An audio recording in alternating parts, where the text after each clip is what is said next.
ಕುಮಾರಿಯಾಗಿದ್ದು ನೌಕರಿ ಮಾಡ್ಕೋದು ಬಾಬಾ ಜೋಡಿ ಇರೋವ ಅಂತ ಹೇಳೋದು. ಅದು ಹೇಳಿದ್ರ ಅಣ್ಣವ್ರು.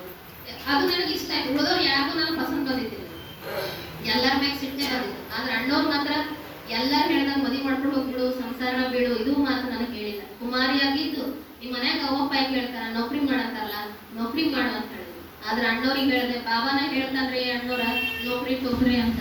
ಯಾಕಂದ್ರೆ ತೆಲಿನ ಹೋಗುವಂತ ತಿರುಗಾಡ್ಲಿ ನನಗೇನಾಗ್ತದ, ಸರೆಂಡ್ರಿ ಆಗೋದು. ಅದೇ ಅಣ್ಣವ್ರ ಮುಂದೆ ಕುಮಾರಿ, ಈಗ ಅದೇ ಅಣ್ಣವ್ರ ಮುಂದೆ ನಾ ಏನದೀನಿ, ಸರೆಂಡರ್ ಟೀಚರ್ ಅದೇನ್ರಿ. ಇದು ಖುಷಿ ಆಗ್ತದೆ. ಅಣ್ಣವ್ರು ಅವಾಗ ಶುದ್ಧ ಸಂಕಲ್ಪ ಕೊಟ್ರು, ಆದ್ರೆ ಅವ್ರೇನು ಸಂಕಲ್ಪ ಕೊಟ್ಟಲ್ಲ. ಅದರಿಂದ ನಾನು ಏನಾಗಿನಿ, ಅಕ್ಕವ್ರಾಗಿನಿ. ಇವತ್ತ ಗುರು ಪೂರ್ಣಿಮಾದ ಅಣ್ಣವರು ಕೂಡ, ಪಾಟೀಲ್ ಅಣ್ಣವರು ಕೂಡ ಗುರುಗಳಿದಾರ. ಹಾಗಾಗಿ ಪರಮಾತ್ಮ ನಮ್ಮೆಲ್ಲರ ಸದ್ಗುರು ಇದ್ದಾರ. ಅವರಿಗೆ ಗುರು ಪೂರ್ಣಿಮೆಯ ಶುಭಾಶಯಗಳು. ನಮಗ ಗುರು ಪೂರ್ಣಿಮಾ ಅಕ್ಕವ್ರು ಹೇಳಂತ ಹೇಳಿದ್ರು. 2 ನಿಮಿಷ ಹೇಳ್ತೀವಿ, ಬಹಳ ತಡ ಆಗಿದ್ರಿ.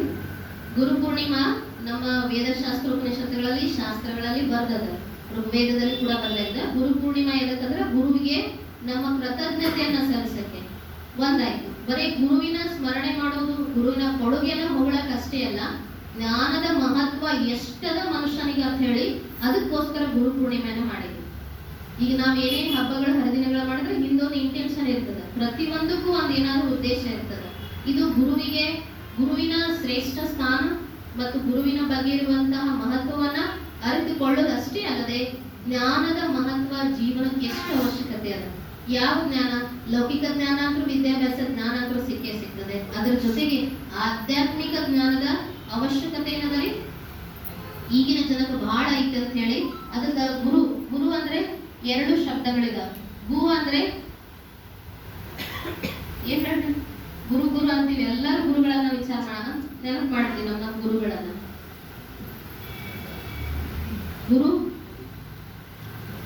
ನಮ್ಮಲ್ಲಿ, ಗು ಅಂದ್ರೆ ನಮ್ಮಲ್ಲಿರುವ ಅಜ್ಞಾನವನ್ನ, ರು ಅಂದ್ರೆ ನಮ್ಮಲ್ಲಿರುವ ಅಜ್ಞಾನವನ್ನ ತೆಗೆದು ಹಾಕಿ ಜ್ಞಾನದ ಮಾರ್ಗದ ಎಡೆಗೆ ನಡೆಸುವವರು ಯಾರು? ಒಬ್ಬ ಗುರು. ಶಿಸ್ತನ್ನ ಕಲಿಸುವವರು ಮತ್ತು ಜೀವನದಲ್ಲಿ ಮುಂದೆ ಹೋಗ್ಬೇಕಾದ್ರೆ ಜ್ಞಾನದ ಬಹಳ ಅವಶ್ಯಕತೆ ಅದನ್ನ ಕಲಿಸ್ಕೊಡ್ತಾರೆ. ಈಗಿನ ನಮ್ಮ ಶಿಕ್ಷಣ ಪದ್ಧತಿ ಬಹಳ ವಿಭಿನ್ನ ಆಗ್ಯದ, ಚೇಂಜ್ ಆಗದ. ಅದು ಬೇರೆ. ಮೊದಲಿರುವಂತ ಗುರುಕುಲ ಪದ್ಧತಿ ಒಳಗ ಎಲ್ಲ ಸಾಮಾಜಿಕ, ಆಧ್ಯಾತ್ಮಿಕ, ಲೌಕಿಕ, ಅಲೌಕಿಕ ಎಲ್ಲಾ ತರದ ಜ್ಞಾನವನ್ನ ಒಂದು ಮೂರ್ತಿಯಲ್ಲಿ, ಅಂದ್ರೆ ಮಣ್ಣನ್ನ ಮೂರ್ತಿಯನ್ನಾಗಿ ಮಾಡಿ ಅದಕ್ಕೆ ಏನ್ ಮಾಡಿದ್ರು, ಸಕಲ ಸಂಸ್ಕಾರಗಳನ್ನ ಹಾಕಿ ಸಮಾಜಕ್ಕೆ ಕೊಡುಗೆಯಾಗಿ ಕೊಟ್ಟವರು ನಮ್ಮ ಗುರುಗಳು. ಹಾಗಾಗಿ ಗುರುವಿನ ಮಹಿಮೆ ಅಪಾರ ಇದೆ. ಮತ್ತೆ ಈ ಗುರು ಪೂರ್ಣಿಮೆಯನ್ನ ವ್ಯಾಸ ಪೂರ್ಣಿಮಾ ಅಂತಾನೂ ಕರೀತಾರೆ.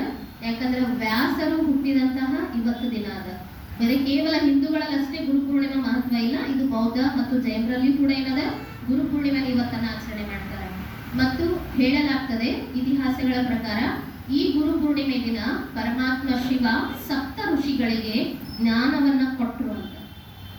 7 ಋಷಿಗಳಿಗೆ ಏನ್ ಕೊಟ್ರಿ? ಜ್ಞಾನ ಕೊಟ್ರು ಅಂತ. ಪರಮಾತ್ಮ ಶಿವ ಬಂದ್ರು ಆತ್ಮದ 7 ಗುಣಗಳಿಗೆ ಏನ್ ಕೊಟ್ರಿ? 7 ಗುಣಗಳ ಜ್ಞಾನವನ್ನ ನಮಗೆ ಕೊಟ್ರು. ಆದ್ರೆ ಅವ್ರೇನ್ ಹೇಳಿದ್ರು? 7 ಋಷಿಗಳಂತ ಹೇಳಿದ್ರು ಅಷ್ಟೇ. ಆದ್ರೆ ಪರಮಾತ್ಮ ಶಿವ ಬಂದು ನಮ್ಗೆ ಏನ್ ಕೊಡ್ತಿದ್ದಾರೆ? ಜ್ಞಾನ ಕೊಡ್ತಿದ್ದಾರೆ. ಆ ಜ್ಞಾನದಿಂದ ನಾವು ಮುಕ್ತಿ ಮತ್ತು ಜೀವನ ಮುಕ್ತಿ ಅಥವಾ ಸದ್ಗತಿಯನ್ನ ತಗೋತೀವಿ. ಅಚ್ಚಾ, ಓಂ ಶಾಂತಿ. ಅಣ್ಣವರಿಗೆ ಮತ್ತೊಮ್ಮೆ ಶುಭಾಶಯಗಳು. ರಿಟೈರ್ಡ್ ಆಗಿರಿ ಅಣ್ಣವ್ರ. ಅಣ್ಣವ್ರು ಹೇಳಿದ್ರು ರಿಟೈರ್ಮೆಂಟ್ ಗೌರ್ಮೆಂಟ್ದವ್ರು ಕೊಟ್ಟಾರ್ರಿ, ಇದು ಅಪ್ಪರ್ ಸರ್ಕಾರ ಅದ, ಮ್ಯಾಲಿನ ಸರ್ಕಾರ, ಅಪ್ಪರ್ ಸರ್ಕಾರ. ಇಲ್ಲಿ ನಿಮಗೆ ರಿಟೈರ್ಮೆಂಟ್ ಇಲ್ರಿ ಅಣ್ಣವ್ರ.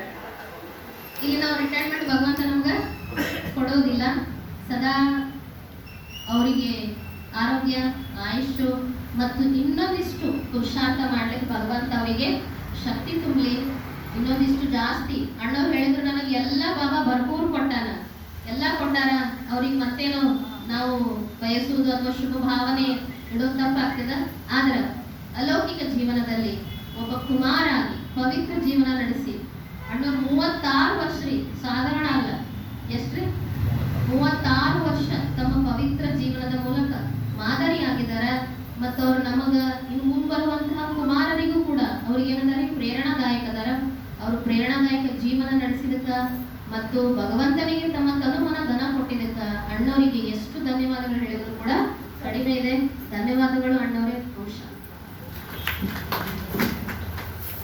ಸದ್ಗುರುಗೂ ಕೂಡ ಧನ್ಯವಾದಗಳು. ಬಾಬಾಗ ನಾವು ಕೂಡ ಎಲ್ಲರ ಮನಸ್ಸಿನಿಂದ ಇವತ್ತಿನ ಗುರು ಪೂರ್ಣಿಮೆಯ ಶುಭಾಶಯಗಳನ್ನ ಹೇಳೋಣ. ಓಂ ಶಾಂತಿ.